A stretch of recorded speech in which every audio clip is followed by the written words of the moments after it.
باين سين. معكم إلينا واسماء المهري، ورجعنا لكم في حلقة جديدة من بودكاست أنا. طيب حلقة اليوم اللي من أول استناها اللي هو زواج سيلينا غوميز كان يوم السبت يوم 27 سبتمبر من مين؟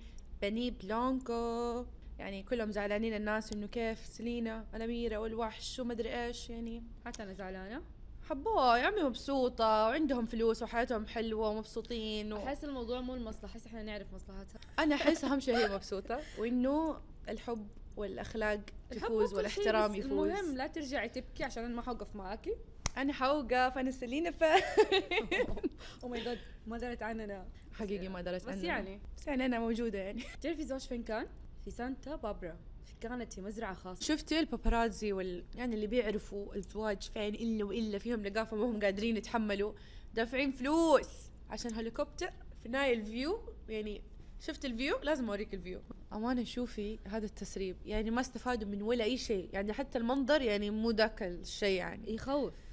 مزرعة يعني حرفيا مو هي سوتها في مزرعة. منظر مزرعة، ما حد قدر يجيب أي تفاصيل، مو باين إنه أصلا هنا في زواج مرة.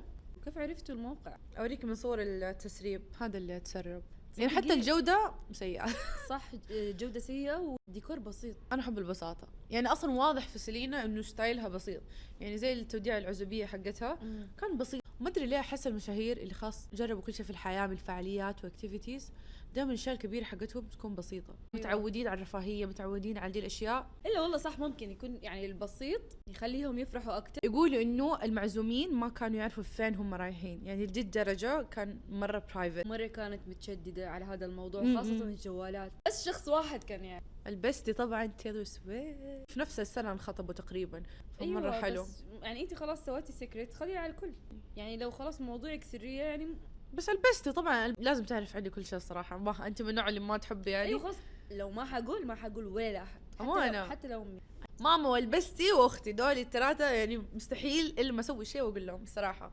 فانا اتفهم سيلينا غوميز. وشفتي تايلور سويفت اصلا لما دخلت كانوا مغطينها، يعني مرة حتى ما يبوها يتبان، كان كل شيء مغطى، ما يبغوا احد يعرف. انا شاكة ما يكون الموضوع سري قد ما هو يكون كذا اثارة جدل. ممكن يعني ما بس يعني هو ردي عندها جدل، يعني احس مرة توديع العزوبية حقتها ما في، يعني ما في حد ما تكلم عنه، عرفتي؟ فما جات على الفرح. ما ادري، ما هو منطقي بالنسبة لي. بوريكي كرت الدعوة.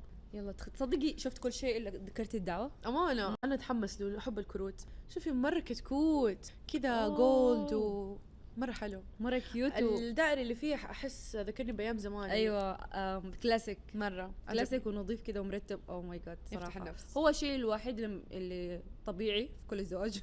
أحس بطلوها الحين، صاروا كل شيء إلكتروني بالجوال. لازم تشوفوا فستانة قد إيش حلو من راف لورين، حتى بدلة بيني كانت من راف لورين. الله مرة شكلها كيوت، يجنن، ناعم شكلها، شعرها كله. المهم تخيلي جاستن بيبر، يعني ما أدري ليش سبحان الله إثارة الجدل حقته وقت ما تكون سيلينا عاملة شيء في حياتها. المهم تخيلي سوى جاستن بيبر اتصور مع ولده وحاطط مغطي يعني وجه ولده بإيموجي بيتزا، وكلنا نعرف إيش هرجة مطعم البيتزا وإيموجي البيتزا في عالم المشاهير، يعني بالذات اللي برا. يعني فيعني أول شيء هذا ولدك، يعني أنت كنت قاصد ليش تسوي فيه شيء زي كذا؟ يعني ماني فاهمة. بس هذه حلقتنا اليوم جدا قصيرة عشان سيلينا ما خلتنا نشارك أو نشوف، بس يعني يلا الحمد لله هي هذه الحلقة بس من الأشياء اللي تسربت بس، وهي اللي حطته في الانستغرام. أو أبارك لسيلينا وأقول لها مبروك، وإن شاء الله تكون زواجة العمر. اقترحوا لنا مواضيع حابين نتكلم عنها في الحلقات الجاية. باي نسين.